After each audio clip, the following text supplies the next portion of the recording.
So this is Dr. Bawumia. Now, what's the narrative about Dr. Bawumia? The narrative is simple. Dr. Bawumia is catapulted to political fame, especially after the 2008 election was lost. Then came 2009 and then came 2010. By the time he was selected in 2008, it was too short for people to sort of get a feel of him. People knew of him as Dr. Bawumia at the Bank of Ghana. People knew of him. But in terms of getting a feel of him, the time was really, really short. So that was an Akufo-Addo campaign. 2008 was a campaign run on Akufo-Addo's shoulders. Fundamentally that. Nothing more, nothing less. Then the election was lost, narrowly as it were. 2009 came, then came 2008. Then came the promise of free SHS ahead of 2012. It was in the 2012 election that people began to get a feel of Dr. Bawumia, because then he started speaking, he started talking, he was engaging with people, I interviewed him before, and then people started to believe that this guy is he knows how to talk. He's a rabbit talker. He knows how to talk. He's very articulate. So people started, the Bawumia is not bad. Then he was focusing on the economics thing, and then he created a sort of niche for himself. That he is the politician who is not a classic politician, but he has become a politician. He's focused on dealing with the economic issues. Then came 2012, it was lost. Then came the court case, where Dr. Bawumia didn't speak as an economist, he spoke as a data analyst. And wow, did he not impress the people? Everybody who saw the court case was impressed that Dr. Bawumia, and then the sound bites came, you and I were not there, we don't know what happened, polling station. His understanding of the electoral process, which is pure data analysis, was sublime. And people like that. Okay. Then the election was won. Then he became vice president. Then he did a speech and said, I've taken the keys of the dollar and locked it with the IGP and all that. And Dr. Bawumia is a kind of propagandist. He has the sound bites. He does have the sound bites. You can't take that from him. Okay. So economy went through, and then the second term of election came, and then came COVID, and then the economy went down, and the economy is still down, and it's in a critical situation. So people think that, Dr. Bawumia said he's an economist and the economy is not working. I always tell them, those who say that, the economy is in crisis. Okay, Dr. Bawumia inherited an economy of 3.4 from the NDC and its people in 2017 as economic management or economic whiskey, whatever you call it. After inheriting 3.4 growth of the economy, Dr. Bawumia and his team added more bill to the economy. The economy was paying more because they added teachers and nurses training allowances, free SHS, all of those things were added to the budget of the country, inheriting the economy at 3.4. In addition to adding, they were able to grow the economy, having added more bill to the economy. They grew it in 2017, 18, 19, 20. So my concern has always been, if you cannot say that this team of Dr. Bawumia, Kennedy, Akufo, all of them, if you can't say that they were bad economic managers in 17, you didn't say that. 18, you didn't say. It doesn't take 5 years to evaluate a government. Within 2 years, you can evaluate a government. So 18, you didn't say that. 19, you didn't say that. Don't come and say 2021, because in 2021, you cannot find a single country in the world, of the 195 countries or so, you cannot find a single country in the world whose economy will post anything positive in 2021. And I'm referring to Japan, America, China, Italy, England, and all of a place like Italy. It's possible that Ghana's economy was showing better than them post-COVID and post-Russian-Ukraine war. So we are still, the jury is still out on that, and we don't know what it will say. But my view of the matter is that if you have to say that these managers are bad, they didn't take a juicy economy. They didn't inherit milk and honey. They inherited straw, and they grew it to a certain level. They say that the international thing that happened is what has occasioned this. I am tempted to believe that, because if they were bad managers, when they picked up straw, they wouldn't have turned it into growth. But that's what they did. Anyway, so this is Dr. Bawumia and his narrative. Now people are saying that, look, if Dr. Bawumia must win the MPP nomination and must win the national election, he has to do something dramatic about the running mates thing. It's not just a simple, I'm from the north, my running mate is from Ashanti, I'm from the north, he's from the south, I'm short and he's tall and I'm short, I'm fair, and I'm dark and he's fair. No. It has to be a choice that speaks to revolution, that speaks to hope, that speaks to unity of the party, and that speaks to a certain expression of consistency with the development agenda. That's what the ticket must represent. Anything else, it doesn't work. Other people say that with Dr. Bawumia, because he's Muslim, he may have to look for a ticket that represents a Christendom. so that you can have a religious ticket. The jury is still out on whether or not Ghanaian youth are going to vote with religion in mind. We've seen the data analysis that I presented earlier that said that delegates do not think of religion, but we don't know whether the broader outside MPP, broader Ghanaian group will think of religion. If they will, then Dr. Bawumia has a religious question to answer. Does he also have a public policy choice to make, like we discussed with President Mahama? Maybe. So Dr. Bawumia has a political choice to make, religion, public policy as well. So now let's go through the list. Okay. Good evening, Alhaji Muhammadu Bawumia. You have a lot to achieve. So people are saying that, Dr. Bawumia, your choice is simple. If you go to this Congress and you win, we believe that the fight is between you and Alan Chemati. You here, Alan there. Please, if you win, just take Alan as your running mate. Is there precedent for that? There is. There is precedent for that. So this is the ticket that they are calling for. That Dr. Bawumia, if you win, just pick your senior brother as your running mate. That's where you unite the party. Now, what's the biggest precedent for this choice? The biggest precedent for this choice, you have to go all the way back to 1980.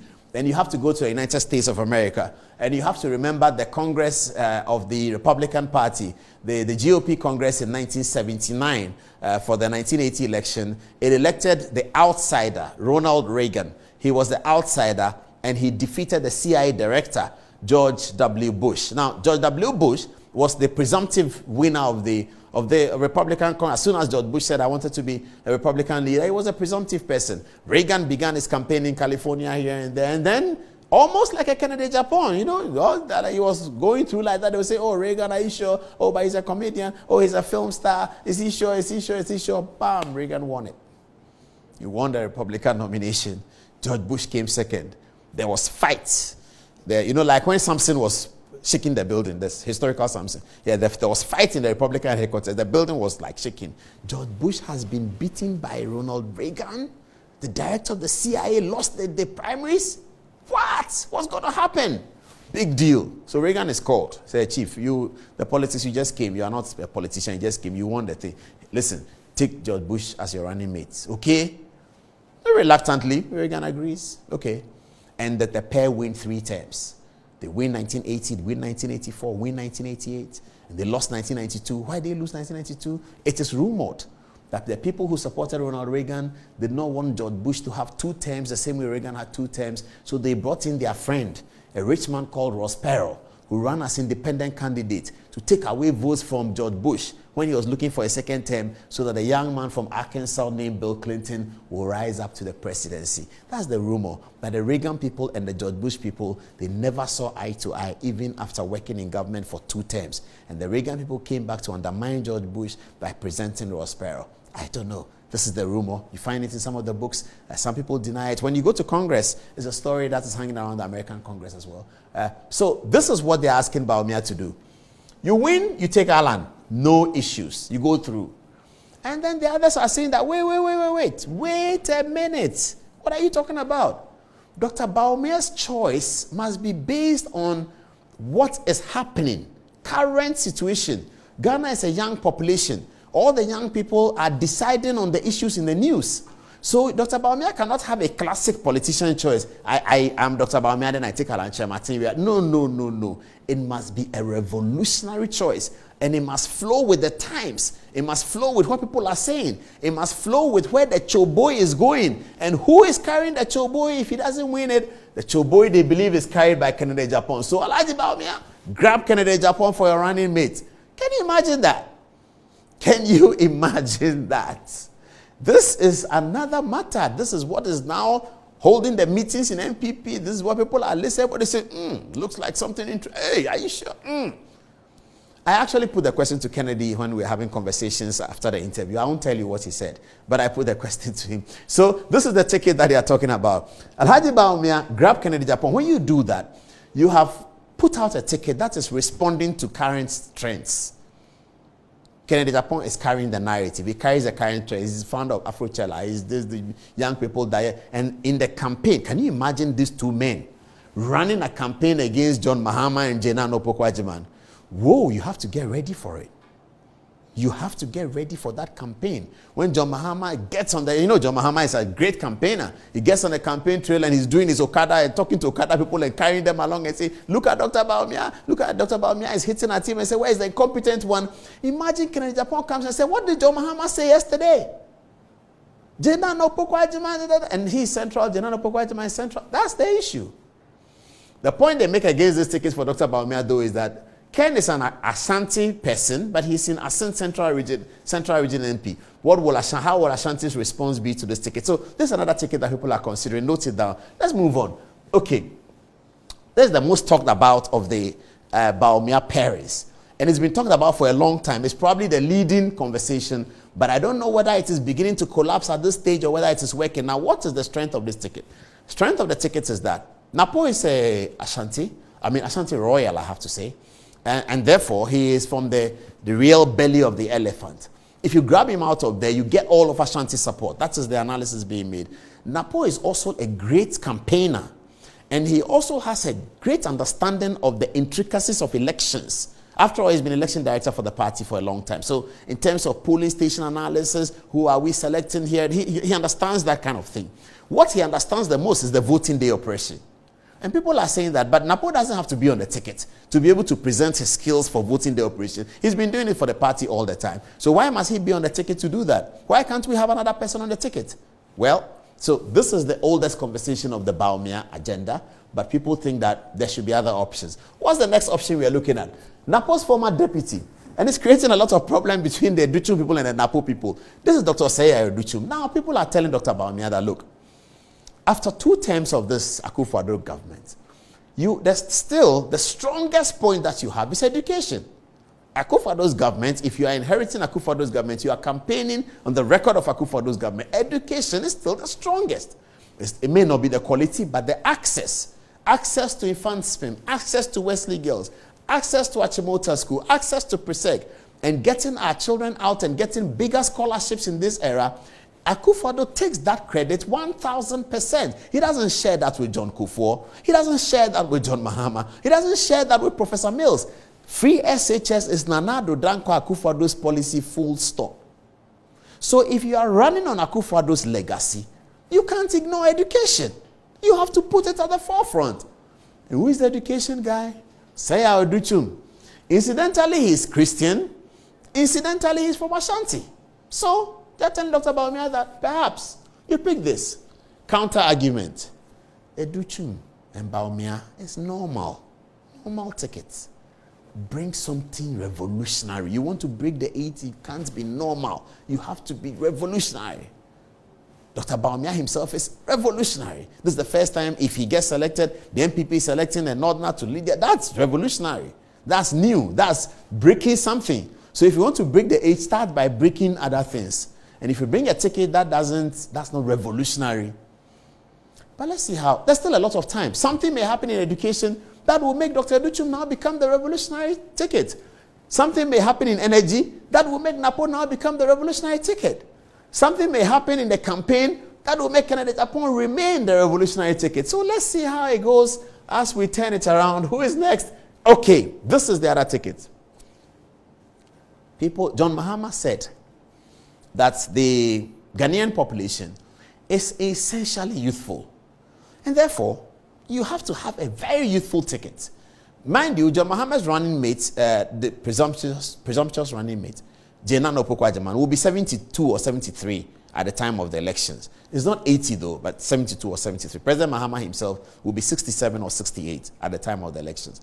So this 80 thing, it might affect him more, but let's keep our eye on the focus. So young person, energetic, shows that he shows the example of how young people have been given opportunity and they have made it happen. They have risen into their job. He has a lot of respect among diplomatic community, among young people. And where does he come from? He comes from BA. He's a lawyer. And so, Dr. Bawumia, consider Godfrey Dame for your running mate. Okay? That's another ticket. And these tickets are choices from the cabinet. That's how we themed it. These are choices from the cabinet. I'll come to the religious choice. I'll come to the business choice. And I'll come to the public policy choice before we wrap up on Dr. Bawumia. Let's go. Agyapong Nkrumah is here. Now, Agyapong Nkrumah is also being talked about as a good running mate for Dr. Bawumia. Why? Because it says he brings decency into political communication. And you're going to have the NDC, especially with the kind of radical leaders they've selected. There's going to be a lot of vitriol in the campaign. For the MPP to secure the good sense of the Ghanaian people, the discerning, large, discerning, quiet majority of Ghanaian people, you need a campaigner that is very decent in his language, that does not respond to the vitriol of the NDC, and that's Agyapong Nkrumah. Young, he's from Eastern Region, a broadcaster, successful minister of information. Dr. Bawumia, they say, take Agyapong Nkrumah along. Okay, let's see what the next one is. Now, Central Region is a question, isn't it? Central Region is a big issue. And Dr. Bawumia is being told about this ticket that, look, we also need to plug into the Central Region and make sure we have dealt with it. And if we roll out the whole Central Region around wrap it around our shoulder, we have won this election, because we're going to pick Ashanti, we're going to pick Eastern. With you, Dr. Bawumia, we'll pick the 3 northern regions. We'll do very well in northern region. We can even win Kintampo, etc., because there are lots of Mamprugus in Kintampo, and they are Dr. Bawumia's people. And then the large Islamic community around the country, that's all going to vote for Dr. Bawumia. Let's get Central Region as well. Who should be the person for Central Region? Koko Furiasiama, the man from Denchira. He is the one, Minister for Transport. They said, Dr. Bawumia, please pick the Minister for Transport and let's get on with it. After all, the Cape Coast Airport is going to be done. And when it is done, you and him will come there and announce the tickets. So you can win all of Central Region. That's the advice going to Dr. Bawumia. Next is Deputy Chief of Staff, Carlos from Brazil. Now, when we're doing this discussion, but people said that, oh, but why are you adding Brazil? But is Brazil see a politician like that? I said, hey, you don't know that he's a politician like that? He is. Okay, so where is the choice coming from? The Jubilee House choice, okay. You're going to have a campaign that's going to be run on national security, data, and all of that. Von Brazil is one of those who's a repository of a lot of the data about Ghana's politics, the politics towards election and all of that. His loyalty to the Akufo-Addo government. He's been working in the national security circles for a long time. So we present him as the typical American type of vice president. Quiet, but very, very effective. Little to say, but very effective. So you, Dr. Bawumia, run all the campaign. Let Von Brazil be at the back and deal with the issues. Okay, we'll see what next. Now, the gender tickets. So they're asking Dr. Bawumia, but what about gender? Why don't you do gender? And they said, but if it's gender, who are we thinking about? I said, oh, but if it's gender, you don't have to go far. Pick them. You have been doing digitalization. And you have been successful with digitalization. Minister Esla is digitalization. She has political prowess. And yes, Esla does have political prowess. A lot of it. And so, please, pick her as your running mate. Run with it, and you're going to campaign against John Mahama. You know that these Asedun Ketia and Sami Jemfi are going to come at you. Esla will deal with them. Boot for boots. Program for program. Free SHS for free SHS. Doomso for Doomso. Esla will deal with it. And you want to have a woman on the campaign platform that can really charge and electrify the people. So, Dr. Bawumia, Esla Usu, it's your choice. All right, let's move on. Now, the religious choice. So people are telling Dr. Bawumia that Muslim, you're a Muslim, doc. Some Christian fundamentalists are not going to even listen. They will not even check that, oh, what kind of Muslim is he? Muslim means they can't vote for you. They will either stay home or they will vote for another person. Unless you have a bold religion ticket. A bold ticket that's themed on religion. So then they ask them, so if it's themed on religion, who should we take? They say, by President Akufo-Addo's guy. Who is President Akufo-Addo's guy? Oh, the former Pentecost guy. What is his name? That's what they always do. Oh, his name, the Pentecost Akufo-Addo's Opoko Onyina. That's him. Now, so Opoko Onyina has been very, very, very active with the cathedral. God bless him. God bless his life for being very active on the cathedral matters. Now, they're asking Dr. Bawumia that to shut up the religious critics. Just take Opoko Onyina and we are done. He's Akufo-Addo's friend. He will do it. He'll do that. If you go and tell him, he'll do it. Let Akufo-Addo tell him. He's Akufo-Addo's man.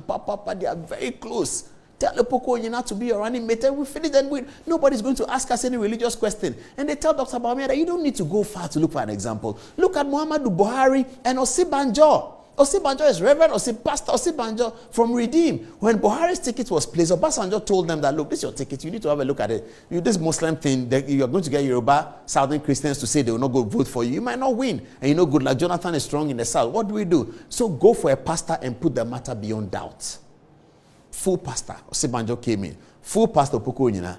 Alhaji, the ball is in your court. What's the next ticket? Okay, this is the business ticket. So other people are saying that, look, Doc, right now in Ghana here, right now, the people who are most affected by the whole MPP second term situation is the business community. They are angry with you. They don't like your government. They say their domestic bonds have been taken. They say this. They say their port exemption has been cancelled. Everything is bazaar. And today we are announcing increase in taxes at the airport for domestic tickets. Businessmen are not happy. Businessmen control a lot in this country. Businessmen can help you to win the election. So, Alhaji Muhammadu Bawumia, please, please, please, please, please, as they say, please, go for a businessman. Who is it going to be? Ernest Oforisapon. Take Ernest Oforisapon as your running mate. Let the business people feel that they are part of your ticket. Ernest Oforisapon is Ashanti, by the way. He's a businessman. He belongs to the East Legon Club. He's one of those rich men who has a lot of white shirts. Okay, they wear the white shirts, and on Despite's birthday, they sort of go and jam around. But they control quite a lot, okay? So they are telling Dr. Bawumia that go for Ernest Oforisapon. That's it. They control the bloggers. They control the musicians. All the musicians will come to your campaign. They won't go to John Mahama because all they need is a call from Despite and Oforisapon that, hey, Dr. Bawumia is in Kintampo, Shatawale, Stonebwoy, Kofi Kinata, name them. Abriwanana, Sydney. Yeah, I'm old. Sorry, forgive me. So let me go back. Reggie Rockstone. Yeah, Maka, that's Reggie Rockstone. And then you have a VIP. Let me go. Amachi Dede and Oboba J. Adolfo, CST Amankwa. You don't know those names. You're asking me who is CST Amankwa. Don't worry. When Despite used to be at Okanshi and he used to promote music, CST Amankwa was there. So all of these people are going to come and campaign for you. Then you're going to win. If you have all the musicians, you're going to win. Who can make that happen? The business community. Who is their candidate? Ernest Oforisapon. Take him. But Ernest Oforisapon is an MPP guy. Oh, it's Akufoado's friend. Oh, if we've forgotten Akufoado's friend, pa. You remember 2015, before Akufoado used to come and visit this man, pa. So he's fine. He's okay, no problem. Choose Oforisapon, he's fine. And Despite will back him. Oforisapon, Despite, they don't separate. Anywhere Oforisapon is, Despite will bring UTV, Hello FM, everything. Dr. Bawumia, just make that decision. And we go to 2024, we win. Okay? Next one is the public policy choice again, Ekufu Dampare. Dr. Bawumia is being told that, why don't you pick Ekufu Dampare as your running mate so that you can end all this confusion? We said a lot about Dampare already. He's on Mohammed's card. He's on Dr. Bawumia's card as well. Is that the end of the Dr. Bawumia ticket? Okay, I see that it's 8 minutes to the top of there. I might have to do the Alan and Kennedy Agyapong one on Thursday. I'd like you to wait for it, isn't it?